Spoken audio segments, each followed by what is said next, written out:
Good evening. Here's an update on Shomen.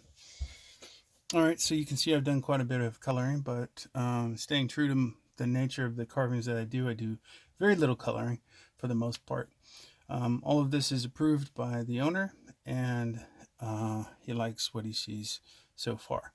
He has determined that this being black is the best way. It matches his logo, and it's otherwise just like it. So here's basically the update. Now, you can see that I've made the temple in the background in the water red. That's pretty obvious. I've got the trees in, and I've got back cuts in between all the trees and next to everything. So there is space for a small degree behind each of these trees, which allows for some of the darkness that you can see here that I've got in there, which will exemplify the background, the foreground, and other areas of the carving. Now that said, you can see that I've also made the kanji all black, and I've highlighted the corners and each edge with a little tiny bit of white to contrast the black and so that it can be red. Also did the same thing with the circle at the top, which seems to be okay, but I'll ask the owner and see if he wants it all black. It won't match at that point, so I'll have to ask him. So that said, I also got in the colors of the approximations of cherry blossoms that I've created.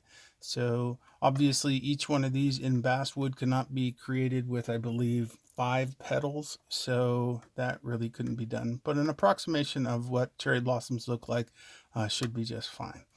I also made branches and discolored some of it so that it stands out as well, each in every place that there would be a branch. I put in a darker red, then a pink red, and then highlighted it with a white pearl so that that will stick out.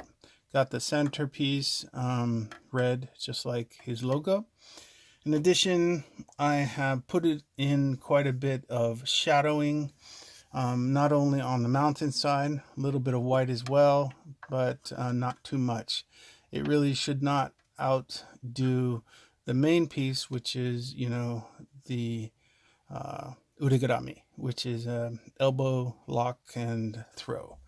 So you can also see that I have quite a bit of darkness in the cracks of pants and wrinkles and so on and so forth. I created the black belt as is per our original artwork and put in darkness pretty much everywhere else. Now, what's next is to basically seal it. So sealing it will take place with polyurethane, and that won't actually be the end. So basically what comes next is I seal the piece with polyurethane, removing any excess polyurethane, and let it dry. Now, after I've let it dry, I may hit it again for good measure and let it dry again.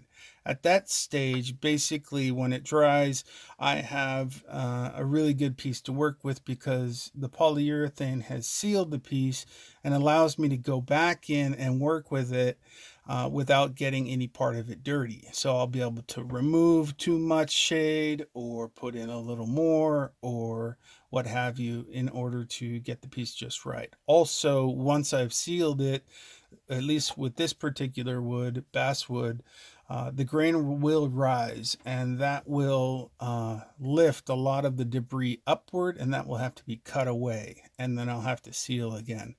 But once I've sealed it, it'll change color slightly, and each part of it that's dark will get even darker. So that's why all of this area here has not been touched, and the mat itself also has not been touched.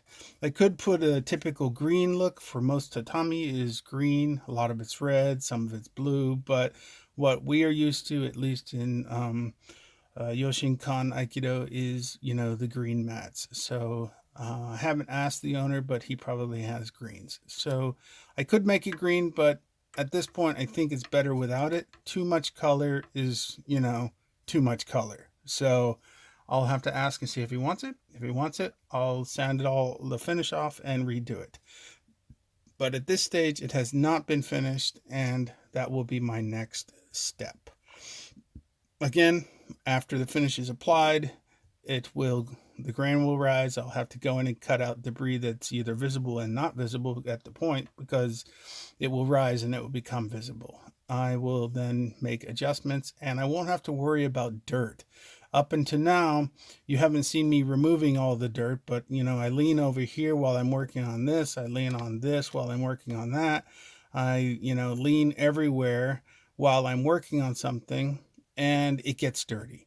So this is what I'm into the second month of this carving. So there's been a lot of dirt, and each time I got to remove it. So I'm now at the phase where putting finish on allows me to do more detailed, super fine detail work without having to worry about it getting too dirty. So all right, that's where I am. Next up, finishing.